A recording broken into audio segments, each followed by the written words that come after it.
Hey guys, it's Cass here. Welcome back to my channel. If you're watching this on the day that I upload it, then today is my 23rd birthday. I'm doing a little bit of a different video today. I've never done anything like this. I'm going to be sharing 23 lessons I learned by my 23rd birthday.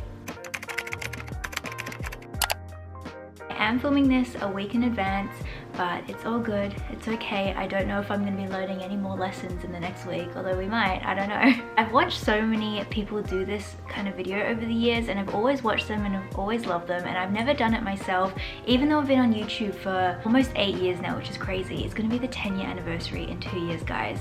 That's insane. I don't know. I just feel like I'm in such a unexpected and different place in my life than I ever thought I would by 23, and I wish I had done these videos earlier in my life. Like, it would have been so cool to look back at like my 16-year-old self, 18-year-old self, like what lessons I learned then, but I want to start doing it from now on. I feel like every year in your 20s you just learn so much.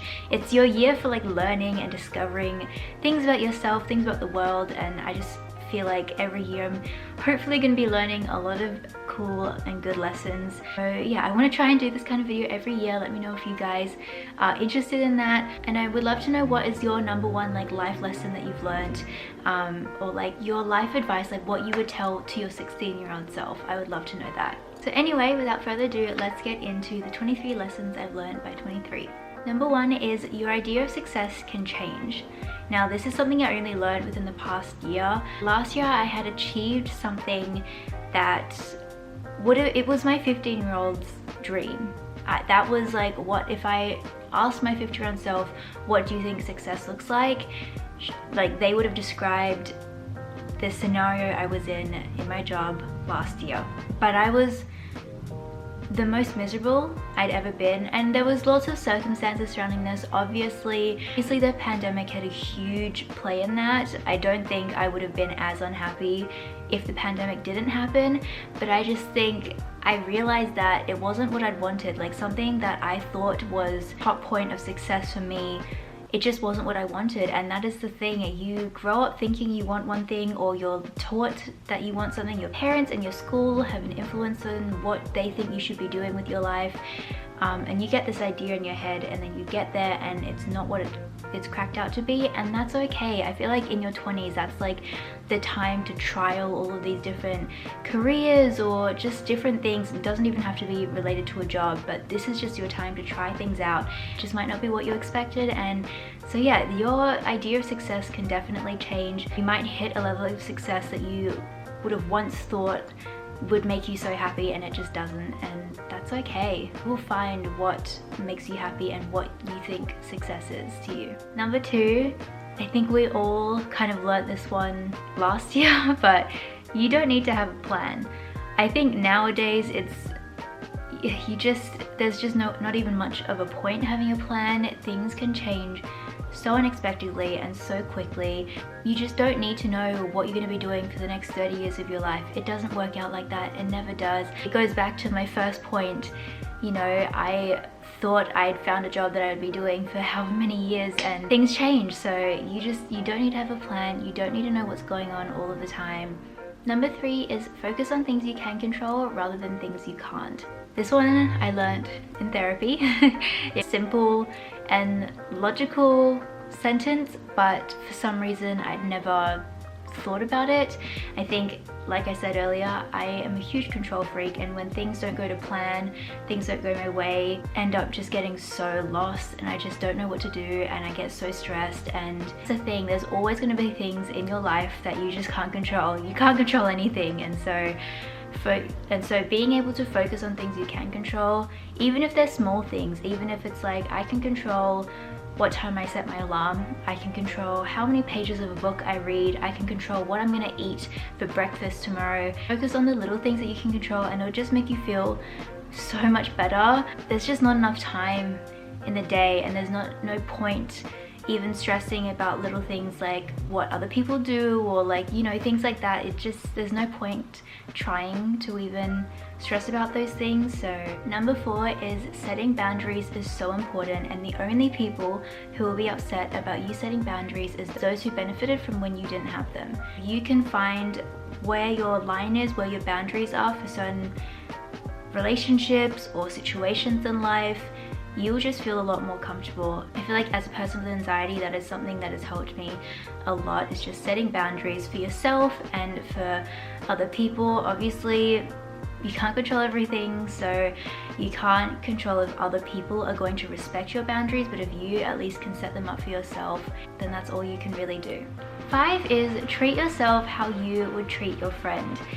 And this is obviously assuming that you're a good friend. It's more like talking about how I talk to myself. We're all our own harshest critic, this is a fact. Sometimes I tell myself I have to step back and look at it as if, like, if I was my own friend, like if I was one of my friends looking into my life, they would not like critique me how I critique myself. They wouldn't be thinking things that I think about myself. Give yourself the same kind of treatment, the same kind of advice that you would give one of your best friends that came to you with the same problem that you're having. You wouldn't tell your friend that. Don't tell yourself that. Be kind to yourself.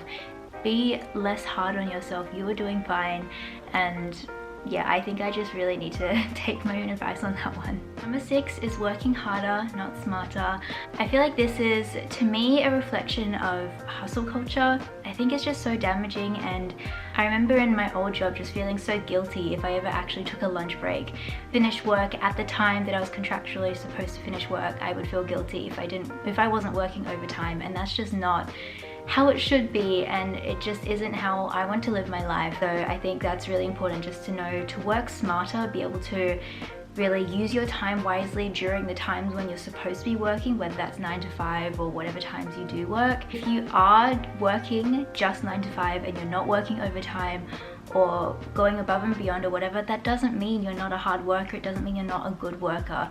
It just means you're obviously getting everything done in time, or you're using your time wisely, and that's all that you can really do. Number 7, I feel like is a really hard one to take in, and you won't actually learn until you go through that, but it's quitting is not failure. The only thing that I really consider to be failing is not trying. And I think if you've given whatever it is, if it's a job or just anything, if you've given it a try and it hasn't worked out, it's not what you want, or you know, whatever it is, it doesn't work for you, there's no shame in quitting that. Rather than just staying in a situation that makes you really unhappy. If anything, yeah, being able to know that this isn't the thing that you're meant to be doing, you're not supposed to continue doing this, and quitting something to start something else, I think that shows a lot of strength. Number 8 is you're the only person who won't let yourself down. This one is kind of depressing and comforting at the same time. To me, I take this as kind of like a look after yourself. You're the only person in the whole world who won't let yourself down. It's so important to just look after yourself and make sure that you're okay first. Just love yourself and put yourself first, and not in a selfish way, not in a way that hurts anybody else, but just trying to, I just mean, just make sure that you do spend some effort on making yourself okay as well as other people. Number 9 is probably one of my most favorite lessons I've learned, but it's you'll never feel 100% ready, so just do it. I think as a person who has started, I think what is it, I'm up to like my 3rd or 4th business now, it's just the best thing you could tell yourself. I think when it comes to anything, like we all kind of wait for the perfect moment, or we wait until we have more money or more experience, or you know, whatever it is, but in actual fact you will just never feel 100% ready, so you might as well just do it and give it a go. Number 10 is a little progress each day adds up to big results. I think this one for me applies to a lot of different things. It applies to working out, exercise, because I'm so bad at doing that, and so I just like to tell myself, even if I go on a 10-minute walk, it's really a lot better for my future self than doing absolutely nothing. I think it also relates to what I was talking about earlier with hustle culture, how I think it's so damaging for some people. You can just achieve one little thing a day, whether that's getting up and making your bed, or you know, making a nutritious meal, or even just doing one small thing. That helps. You don't have to be super productive hustling every single day. That's just not realistic. It's not how it works. But if you can just do one small thing every day, then it'll be worth it in the long run, and you'll thank yourself. Number 11 is taking care of yourself is productive. In the long run, if you are letting yourself have your rest time, if you're letting yourself do things that you enjoy, you're going to be a lot more productive and a better person for it in the long run. Rather than if you don't let yourself rest, if you don't take care of yourself, you're just going to burn yourself out. You're not going to be able to do anything productive. You're not going to be able to be a good friend or be a good person to anyone because you haven't taken care of yourself. How can you? Number 12 is everyone is running their own race. Don't compare yourself. It's so easy to look at where other people are at, especially with social media nowadays. It's so easy to just see what other people put up and what they want you to see and their good moments in their lives, because that's what people put up on social media. And it's so easy to be able to put yourself down and think, why haven't I gotten that? They're so much younger than me and they've got more success than me, or you know, whatever it is. I think as well with just we don't know what other people have done or have gone through or what they've struggled with or anything like that, so there's just no point even looking or comparing at how other people are going. It doesn't help you, it doesn't help them, it doesn't help anyone. It's easier said than done, but just don't do it. 13 is a kind of money tip, but spend money on things that you value. For me, I value travel, I value experiences and eating out with friends. Those are the things that I will let myself spend money on, and I will never feel guilty or upset about that. Whenever I buy clothes or I buy makeup, obviously I love those things. They make me happy in the moment. But if I haven't set aside money for that, I haven't saved for it, I feel so guilty. And number 14 is if it makes you happy, then who cares what other people think? I think that one pretty much speaks for itself. If I'm honest with you, unless you have done something wrong, I literally do not care what anyone else does. Like, I'm stressed about my own stuff to care what you're doing, you know? As long as you're not harming anyone or being rude or hurting anyone, I don't really care. And you just shouldn't be scared of what other people think, because I promise you they're not thinking about you. I know that sounds so rude and bad, but like, take it as a comfort thing. Do you actually care what other people do? Are you sitting there judging other people? If you are, you need to change something. But I know that most of you won't care actually what other people do, so why would they care what you do? So just do the thing that makes you happy, whatever it is.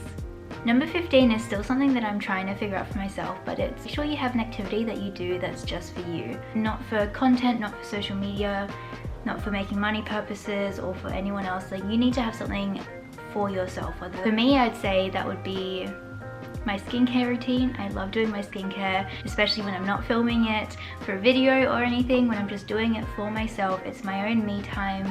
For some people it could be exercising, going to the gym, working out, it could be cooking, anything like that. You just need to have an activity that is just for you. There's no other reason why you're doing it other than it makes you happy. Number 16 is happiness isn't an end destination. I always think, like, if I had a certain goal, if I reached this goal, or if I got this thing or got this job or whatever it was, that's when I would be happy. You know, I've gotten the things that I wanted and that I've worked for, and I haven't been happy, and it made me question, can I actually be happy? Like, is happiness even real? Like, maybe I'm just unable to feel happiness, and that's because I would always put so much pressure on those things. You know, once I got this, once I got that, once I've done this, once I've done that, that's when I will be happy. And that's just not really how it works. Happiness isn't a destination. Happiness doesn't come after you do something or get something. Life is easier or whatever, because life is never gonna be easier. That's not how it works. Life is beautiful, but it's unfair and it's cruel sometimes. You just need to be able to work out a way to be able to be happy through those unfair and cruel times. It's so hard. It's so hard, but it's something that I'm only just realizing now. Number 17, quiet is good. You don't always need to be busy. Sometimes having nothing going on is just some of the best times. I think quiet times are when you really appreciate everything that's happened and what's going on and everything you have.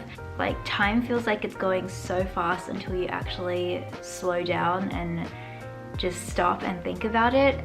Just make sure you have time for that quiet time. Number 18 is you don't always need to know what you're doing with your life. I really guarantee you, especially at this age, if you're also 23 or around this age, no one else knows what they're doing. Even people older, our parents, like, they don't really know what they're doing. I'm not gonna lie, I had a breakdown over this not too long ago, and I was on the phone to a friend just crying, And you know, she was saying like this is so normal, like this is so, you don't need to know what you're doing, like it was about my business, like I was just crying, being stressed about my business, and she was saying like, you don't need to know what you're doing.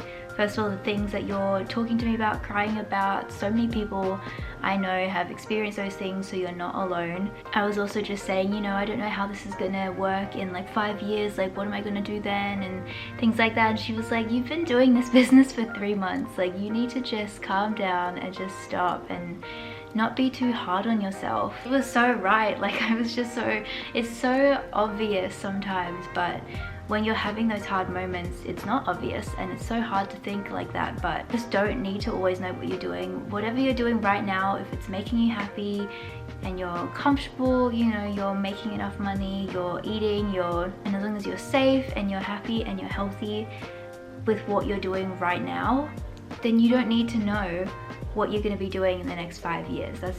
You just don't need that kind of plan. Number 19 is therapy is your best friend. Everyone has had their own experience with therapy, whether you've gone or not, but for me, it's been my best friend. I started going to therapy more regularly in 2019, I think it was. I have just seen so many great benefits from it, and I think it can help anyone. I know a lot of people have so many thoughts about it, but it is all about finding the therapist for you and actually having an open mind with it and going regularly as well. I didn't notice that how much therapy was benefiting to me until I stopped going. Like I was going regularly for a bit and then I stopped for however long, and that's when I really realized the benefits of it and how much I needed it, and so I started going again. And you do have to be just so patient with the process. You might have some sessions that are amazing and then some sessions where you're like, that was literally such a waste of money, I didn't talk about anything. But you really just have to like be patient and keep going at it. I don't know what kind of person I would be without it. Number 20 is confidence isn't having everyone like you, it's being okay when people don't. I've always felt like I need to make everyone happy, to fix everyone's problems even when it's not my place. And I don't know, I wouldn't say that I'm a super confident person, but I wouldn't say that I'm not confident either. I just think you have to be so okay with yourself, and the only way to do that is to be okay when people don't like you. 21 is just really about embracing who I am, embracing my ethnicity, my culture, but I've definitely started appreciating it a lot more within the past year. I think I've got a lot of just childhood trauma from being Chinese, and it is a part of my life that I do want to start sharing with you guys, and I have started a little bit sharing it with you guys here and there in some of my content, but there's a lot to uncover, and there's a lot that I've been working through in therapy and just in myself, but just really trying to embrace who I am as a person. And yeah, I'm working hard to start embracing myself for who I am. 22 is know your worth and know what you deserve, and this is to do with everything, to do with jobs, to do with maybe how much you're getting paid, or to do with friendships. I think just knowing what you deserve, knowing what you're worth is so important, and finding people or opportunities who will give that to you. I've always tried to be just kind to people and be a good friend to people and always be there for people, and I feel like people do take advantage of that. It's just human nature. Some people don't mean to do it, but they do, and that's also where the setting boundaries came from. Is first of all I figured out what I deserved and what I was worth, and then I set boundaries so that I would only be getting people who would treat me how I deserve to be treated. It's just so important so that you just don't deal with people taking advantage of you, taking you for granted, you know, just dealing with bullshit really. Like number 23, the final one, finally here, forgiveness is the key to healing. And this is whether the person or the situation deserves it or not. Forgiving for yourself is the most powerful thing. It's definitely something I'm still trying to do and get better at. As I said at the beginning, you are the only person who won't disappoint you. There are so many people in life who are going to disappoint you that you never would have expected. It's going to hurt you. Knowing how to forgive them, whether they deserve it or not, whether they've even tried to make amends, whatever, forgiving them for yourself so that you can heal and you can move on is so important, and it's something that I'm just trying to do every day. So those are my 23 lessons. I feel like I've been talking for like 4 hours now. I probably have. I hope you guys enjoyed this one. This is quite different to the types of videos I usually make, but I'm really trying to pivot my content and really refine it, because I have been doing this for such a long time. I uploaded my first video in 2013 and we've come such a long way, and I've just really like grown up here on YouTube, and it's just so cool to be able to see videos back from when I was so young. So I hope you guys enjoyed this one, and I'm really excited to see what 23 brings for me. Please leave one of your life lessons in the comments down below, one of your favorite things you've learned, or something you would tell your younger self if you could. It has been so fun to talk about all of mine. It's going to be so interesting next year when I do 24 lessons I've learned. I just think it's going to be fun to see like what I've learned, how I will grow every single year. So I hope you guys enjoyed this video, and it is my birthday today, so I would really love it if you could subscribe to my channel as a birthday present if you want. In all seriousness though, I'm really excited for the content we will be making, so please subscribe to my channel if you guys are interested, and I hope you're excited for the new upload schedule. Every Tuesday and Friday you'll be seeing my face, you'll be seeing a brand new video. I'm really excited to start uploading on here more because this is just a platform that I love, and I love speaking to you guys and making videos, so I hope you're excited too. I hope you guys have a really great Friday, and I will see you for my next video on Tuesday. Bye! Mwah.